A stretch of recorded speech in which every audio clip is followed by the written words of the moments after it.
Hi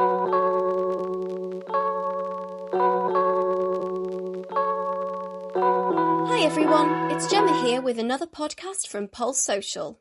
This time we're going to explore eating disorders with Jenny Tomei. Jenny is Director of Operations here at Pulse, as well as running her own organisation, Gen Up. Having suffered from anorexia herself, Jenny is passionate about educating others. This includes spotting warning signs, early intervention, and developing healthy nutritional habits. She uses her recovery journey to inspire others and, as always, create that sporting smile. So please welcome Pulse Social's own Jenny Tomei. Hi Jenny, how are you? Hi there, Gemma. I am good, thank you. Thanks for asking. Yeah, thank you so much for joining us today. This is quite a new topic for me. We're talking about eating disorders today. So first and foremost, you are a qualified nutritional therapist, eating disorder coach and personal trainer. So alongside your work from Pulse Social, you also do some stuff of your own, including Gen Up. Do you want to explain what that is for us? Yeah, sure, of course. So Gen Up is an organisation that I set up during lockdown. So it's all about early intervention and prevention for young people who are suffering with eating disorders. And the main aim of Gen Up is to help educate and enrich young people, parents and teachers as well, to help understand eating disorders better and help to improve their knowledge around them. So early intervention is obviously picked up, which helps speed up the recovery process. Yeah, and that obviously, I think, somewhat coincides with the work that is done at Pulse Social, isn't it? Particularly some new community initiatives, I think, that you're bringing in 2022. You're going to go and work in communities with young women and educate them on eating disorders. Is that right? Yes, definitely. Yeah. Yeah. Well, that's brilliant because it shows that there's kind of, a well-rounded approach. And it's really important, I think, to kind of bring different organisations together and communities together as well. How important is the role of education in tackling eating disorders, I suppose? Yeah, no, definitely. There's a lot of education that goes into eating disorders. There's the education around nutrition. There's also the mindset as well. And there's looking obviously other elements like things like CBT and things like that. There's so many things that go into it. But the education around nutrition is obviously, the big part that we go into. And it's very hard for people nowadays because there's lots of myths, circling around on social media and, in the news about nutrition, and people just don't know what to believe, so it's difficult for people. Definitely. And I suppose building on that, would you say things like the rise of social media have been a contributing factor in increasing eating disorders? Yeah, I mean, I don't know specific figures on that, and I haven't actually, specifically sort of researched into that. But there's no doubt that I see, from my opinion, on social media that I see a lot of young people struggling. From the comments I see and the comments that I get on my own videos that I post. I mean, we do know obviously during lockdown, more young people had access to their social media, and there's been young people sort of saying to me from my own TikTok. I've got a TikTok account, and I do lots of videos on there, and I get lots of young people telling me, they've been quite triggered from all the, the media that was being pushed at them, and the advertisements during lockdown about, weight loss, you got to stay fit, and, don't, put on the lockdown weight. And these sort of messages are very triggering for people who are suffering with eating disorders. So I think that's has had a massive impact. Yeah, definitely. And of course, you mentioned lockdown there. It's been a trying time for everybody. And I think it's difficult to know what the right thing to do is. We saw lots of inspirational posts, for example, saying, I got really fit during lockdown. I used my time productively. But, it was a tough time. Not everybody has the drive to do that or the capabilities of doing that for whatever reason, so it's understandable why some people feel under pressure, isn't it? Oh yeah, no, definitely. And I've seen a lot of young people sort of over exercising now as well, and restricting their food intake. Sort of, there were constant messages of the fitness industry saying, you got to move every day, you got to do something. And for people who get quite obsessive or or worried about weight gain, those messages can be they can be really powerful. like, to a lot of people. And if that message is obviously constantly being pumped out, there's no wonder, there's a lot of anxiety, Yeah, 100%. And obviously in the work that you do, you focus quite a lot on women and women's issues. So what do you think are the key issues that you're seeing women face currently, sort of building, I suppose, on what we've just talked about? So what, in terms of like eating disorders, like the main issues? Yeah, so what's the kind of the main triggers, I suppose? I mean, there's no one single cause, of an eating disorder. There's so many, different things, and everyone has, a different story, and there's so many different triggers. But I do think, one, obviously the social media and the constant message of being pushed to people, move more, do more, exercise more, push yourself hard, all these sort of messages, which obviously are very counterproductive for a lot of people suffering, with eating disorders. So that's definitely, a trigger there. And I think, I see a lot of people comparing themselves to other people. Yeah. So a lot of comparing on social media, especially comparing people's food intake to others, he or she's eating that, should I be eating this? Or like, I've eaten more, like he or she's eaten less. And then we start to question ourselves. But bringing it back to science and nutrition, that's the beauty of it. And I firmly believe that knowledge is power, in the fact that we're all uniquely very different. What our body needs on a daily basis all depends on so many different factors, like our age, our weight, our gender, our activity levels, genetics. So the comparing is an issue, and I see that a lot. And I think that's what a lot of people struggle with today as well. But just knowing the facts and getting into a bit more of the nutrition science has really helped me as well, because obviously when I was going through my anorexia and stuff, I was always comparing myself to what others were eating. But now I know that it's just not helpful for me, and I hope that helps others as well. Oh, definitely. And I think particularly with social media, you see, fitness inspiration posts all the time, but you don't necessarily know that these people are properly qualified, that they necessarily are following the correct diets even for them, so there's no guarantee that what they're doing is even correct. And how can we possibly know ourselves? It's an absolute minefield. No, definitely. I mean, I see a lot of those what I eat in a day videos and all those yeah. all those sorts of things, and it's just like, well, what they need could their daily nutritional requirements could be they're completely different to what someone like myself would need, because my day might be completely different to theirs. And as I just said, all the different factors that come into account with that. And it's just, we need to come away from comparing ourselves to other people, but it's very hard to do. If I see myself comparing, if I do it now, or I start comparing myself to someone, I just tell myself to stop doing that. Just stop. What am I going to gain from that? Nothing. Yeah. But like you say, it's much easier said than done. Yeah. But so what have you got, any sort of tips and tricks then to help us counteract that then? What can we do to overcome these things? Yeah, I mean, obviously, with the comparing, just noticing that you're doing it, and then just sort of asking yourself the questions, how is that helping? How is that helping me? Is that making me feel happy or better about myself? If it's not, okay, let's try something different. Let's just focus on my goals and, where I want to be and what I want to achieve, and all those types of things. So asking yourself, is that helpful to me? No. Okay, let's move on.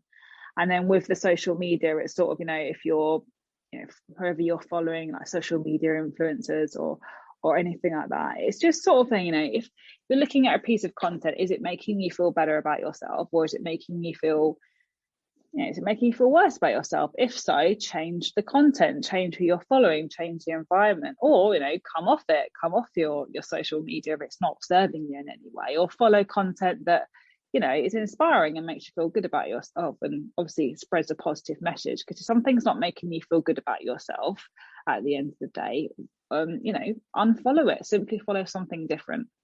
Yeah. So that's something that people can easily just try and do. Yeah. So it's about sort of, I suppose, checking yourself and saying, actually, yeah, this is not making me happy. Let's change it up. Yeah, no, definitely checking in with yourself daily.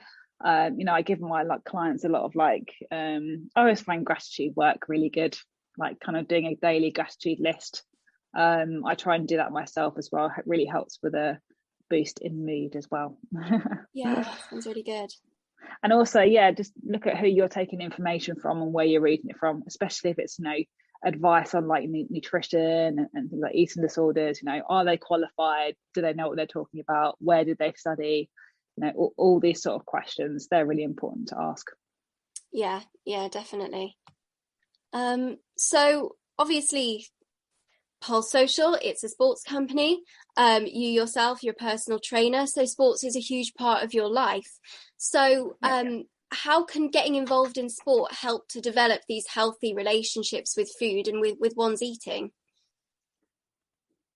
Yeah, that's a really good question, because sometimes it can always go the other way, where the relationship is not necessarily very healthy sometimes. Because I myself was guilty of that as well. Obviously suffering with anorexia, I went into a lot of competitive running after my recovery, and there was a slight, went down the obsessive route with it, and I developed something called RED-S. So it's called relative energy deficit syndrome, where it's just overtraining basically, and under eating. So people who've had a history of eating disorder can fall into that trap as well. So it's having that balance, between the food and the exercise as well. But for someone, people will relate to this, as well, of my high achieving sort of standards that I had for myself. There's a lot of people out there who set their standards very high, and that was me, myself. And if I was doing a race or something and I got a pretty good time, it was like, no, that wasn't good enough. I want to do better. Like, what's the next time? How can I improve on this? And there's one piece of advice I like to say on that, is to say to young people, is to always celebrate your anything that you've achieved or any goal that you've done, because I wish that I'd done that when I was at my peak at my fitness, because I never really congratulated myself. So I just wanted to say that for young people who could be potentially listening to this, and to not be so hard on yourself. I think we're all very hard on ourselves nowadays. So I think it's very important to have that balance if you go into a sport. Also, be careful which sport that you choose, because some sports have a lot of eating disorders and disordered eating in them. For example, like running, gymnastics, ballet, all those types of sports. So I think it's really important to get involved in a sport that has a lot of positive energy around exercise in a healthy level, along with the nutrition, so promoting healthy nutritional habits as well. But obviously if someone wants to get into running, that's fine, but surrounding yourself with people who do have that healthy relationship with food, because sometimes if you go into like running groups and things like that, there might be a group of people who, whose relationship with food isn't necessarily very healthy, and then you can fall into that trap. Yeah, and I think it does then go back to what we were saying at the beginning about, it's a group effort, keep the people around you close, and make sure that they're the right, you're associating yourself with the right people. Relationships are so important. Yeah, definitely. Associating yourself with people who have that healthy balance between the exercise and nutrition. I wish I'd done that back in the day, because I didn't, that wasn't, I didn't do that. So, and checking in with yourself, with your body, to not overtraining, checking if you're tired, are your hormones balanced, or all those sorts of things. But sport is great to get into. I mean, I love sport. It's just doing it at a level that doesn't become too obsessive if you have that sort of obsessive nature. So it's just getting to know yourself really, and your personality, but do the sport to enjoy it. That's one thing that I wish that I had done, because I just kind of did it because I was obviously the high standards thing that I wanted to, to be the best, but I wish I'd just done it to just enjoy it really. So do sport to enjoy it and be kind to your body. Absolutely. Okay, so just to switch it up completely, where we are now as of recording, we're probably just over a month until Christmas. it can be a really difficult time for lots of people, but particularly those who struggle with eating disorders. So why is that? Yeah, I mean, Christmas is, there's if you have an eating disorder at Christmas, it's very hard because there's a lot of social situations around food and things like alcohol. And that can be very daunting for someone who is suffering, with an eating disorder. I mean, I myself, back in the day when I was going for anorexia, the thought of being in front of everyone for a Christmas meal was just my worst nightmare, So it's very tricky, and I felt very alone, at the time, because I found it really hard to speak to people about it. So I think it's really important just to know that, it's okay to feel how you feel, just acknowledge how you feel and be accepting of that, and speak to someone that you feel comfortable to talk with, who will be empathetic and understanding to your needs. Are there any particular charities that you think are really helpful to support people around this time? Yeah, I mean, obviously, Beat has some good information, especially around Christmas. And I know Seed does a lot of really good work, so charity work. That's really good. And also through Gin Up, I'm looking to try and I'm going to do a few podcasts on tips around Christmas as well, so people can look out for those as well. But yeah, and just talking to someone, I think just being able to talk to someone who's there for you and who's supportive and that will listen to you and comfort you, really. Because I think I wished I'd done that a little bit more, because I didn't really speak to anyone. I just kind of kept it all in. Well, yeah, absolutely. But, it can be quite difficult, I suppose, for some people if you don't have a strong family network, or, if you're not open with people about the fact that you're struggling with this sort of thing. It can be really difficult, can't it, to find someone that you trust enough to confide in, really. Yeah, no, definitely. Especially, I mean, family, obviously, and if you don't have the support of a family, talking to a friend or reaching out to a charity, they do have hotlines and everything. So I can understand it can be difficult for some people as well. Yeah, I just thought that was really important to highlight. But obviously people who do care about loved ones, who think that have an idea that they might be struggling, what can we do as supportive friends and family members to help a person that's struggling at this time? I mean, just reassuring, that person that you are there for them, that that they can talk to you, and it's okay to reach out to them and speak to you. If you feel like you're losing control of something, or you become extremely anxious, try to distract yourself. Go for a walk, obviously call up a friend, speak to someone, listen to some music, pop on an audiobook or something, play a game. It's just trying to distract yourself from any thoughts that that are going around in your head that become very anxiety provoking. So again, it's that idea of checking yourself, having those check-ins, making sure you're doing okay. And I suppose it's like developing a list of things maybe that calm you down, that you enjoy, that you can kind of go back to. Exactly. Yeah. I mean, at the time, I went about that in the wrong way. I know a lot of people go and exercise, so they use that as a distraction. They go, I'm going to go for a run, or every time. I mean, that's what happened to me, because I didn't know that I was going through a lot of anxiety at the time, and it was very high. And obviously exercise burns off anxiety, but it's doing it to a point where it's safe for your body, and not pushing it to the extreme. If exercise is a way for you to help manage your anxiety, fine, but it's doing it at a level that doesn't become obsessive. So when I say exercise, okay, look at distraction. Let's go for a walk. Let's do maybe some yoga, something kind to your body. Whereas versus me, that I would just go out and run for miles and miles, whereas that wasn't necessarily very healthy for me.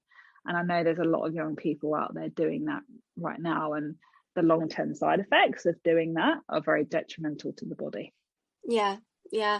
So that's kind of one way to protect yourself. Is there anything else that people can do to remove themselves from negative thoughts or negative habits? Yeah, so the exercise, speaking to someone, gentle exercise, mindful exercise, I'm going to say it as. And yeah, speaking to someone, so a supportive friend, putting on a track, like a meditation track. I like to do that. There's some excellent tracks out there, just something just to help calm your brain down, really. Getting out of your head, that's why yoga is quite good, because it gets out of your head and into your body. Speaking to someone, we've covered that. And yeah, I can't think of anything else at the moment. Or audiobooks, podcasts, they're really good to listen to.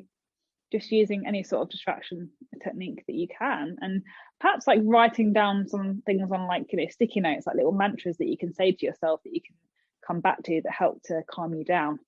Yeah, that's a really good point. I like a good inspirational quote, I have to say. And the other thing I really enjoy is colouring. I think that's really fun. Oh, and yeah. It sort of Yes, takes art. your mind off things. So Definitely. get yourself some colouring books. Yeah, definitely art. Yes. I am terrible at like anything arty, but yeah, no, definitely colouring. And actually, what about knitting? So knitting is quite meditative. Well, yeah, I mean, Tom Daly's absolutely brought that back. I know. Tom Daly's knitting is absolutely amazing. So yeah, so knitting is obviously, yeah, is a reason why he was doing it. It's very meditative and it's very calming for the mind. Yeah. No, that's really good. Well, I think that's probably all we've got time for today. Thank you so much for talking us today, Jenny. No problem. Thanks for having me. Thanks a lot. Thanks, everyone. Bye-bye.